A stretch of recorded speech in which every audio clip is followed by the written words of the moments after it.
पक्के वट की जमीनों में किया जाता है। तो आप उसके मतलब आपकी क्या राय है कि क्या जमीनों में इसे इस्तेमाल करना जमीन की हेल्थ के लिए बेहतर हो सकता है और क्या उसके इम्पैक्ट हो सकते हैं? अच्छा सर, ये कहते हैं नीड ऑफ दी आवर, ये क्वेश्चन है। यानी इस वक्त सबसे वक्त की अहम जरूरत है जिसको क्लियर करना जरूरी है, जो सल्फ्यूरिक एसिड का इस्तेमाल। देखिए सर, सल्फ्यूरिक एसिड का समझिए कि एसिड है, सल्फर के जलाने से बनता है, यानी एलिमेंटल सल्फर को जलाया जाता है, फिर उसको कैटलिस्ट और एरेशन किया जाता है, और फिर सल्फर डाई ट्राईऑक्साइड के साथ इसको पानी में डंप कर दिया जाता है पॉन्ड्स में, और वो सल्फ्यूरिक एसिड में कन्वर्ट हो जाता है।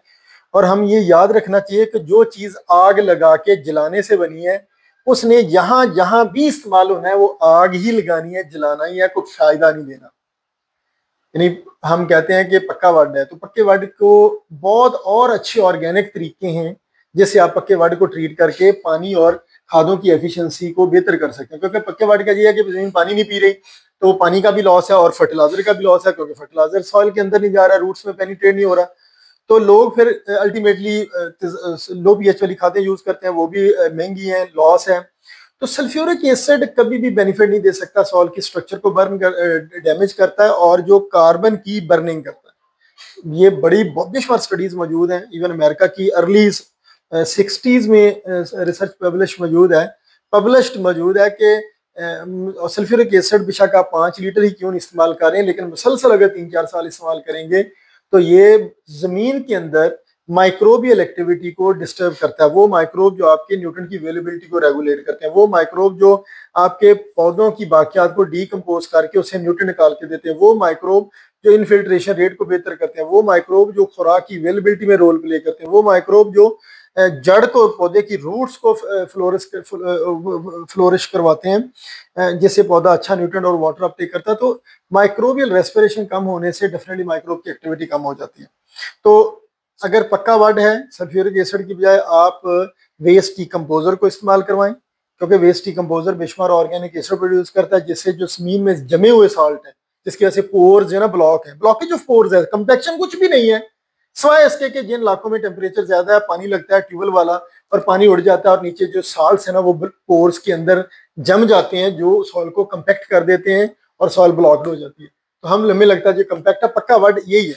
तो इसके लिए सबसे बेस्ट है वेस्ट डिकम्पोजर को इस्तेमाल करें। वेस्ट डिकम्पोजर आपकी सॉइल की पोरेसिटी को बेहतर कर देगा। उसके बाद फिर एसिड्स की बजाय एसुडुलेंट, दुनिया जो है ना वो एसुडुलेंट पे आ गई है, और एसुडुलेंट ऐसी चीज जो एसिड की तरह बिहेव करिए लेकिन एसिड की तरह नुकसान ना दे। तो एसुडुलेंट में अगर देखा जाए तो एलिमेंटल सल्फर है, अगर वो ऑक्सीडाइज हो जाए तब। लेकिन हमारी जमीनों में चूंकि सल्फर ऑक्सीडाइजिंग बैक्टीरिया नहीं है, तो हम एलिमेंटल सल्फर 2.5-3 महीने के बाद भी ऑक्सीडाइज नहीं होता प्रॉपरली। तो उसके लिए फिर सबसे बेस्ट ये है कि अगर हम एसुडुलेंट की बात करें तो हमने ये बायोएक्टिव सल्फर बनाया, ये एलिमेंटल सल्फर को हमने ऑक्सीडाइज कर दिया, ऑक्सीडाइज्ड फॉर्म है, 2 pH है, ये एसिड की तरह बिहेव करता है, एसिड वाले काम करता है लेकिन नुकसान नहीं करता, माइक्रोबियल एक्टिविटी को डैमेज नहीं करता, सॉइल की स्ट्रक्चर को डैमेज नहीं करता, ऑर्गेनिक मैटर की बर्निंग नहीं करता।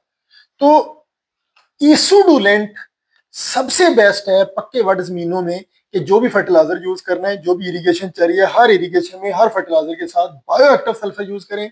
पहला ऑप्शन वेस्ट डिकम्पोजर यूज करें, नहीं तो फिर बायोएक्टिव सल्फर यूज करें।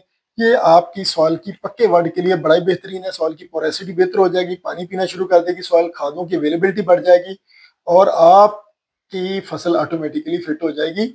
और ये बेशुमार हमारे फार्मर्स कर रहे हैं, ये प्रूवन है टेक्नोलॉजी कि एसिड्स नहीं यूज करने, एसुडुलेंट यूज करने हैं, कि एसुडुलेंट का नुकसान कोई नहीं है लेकिन काम सारा एसिड वाला ही है। Thank you very much.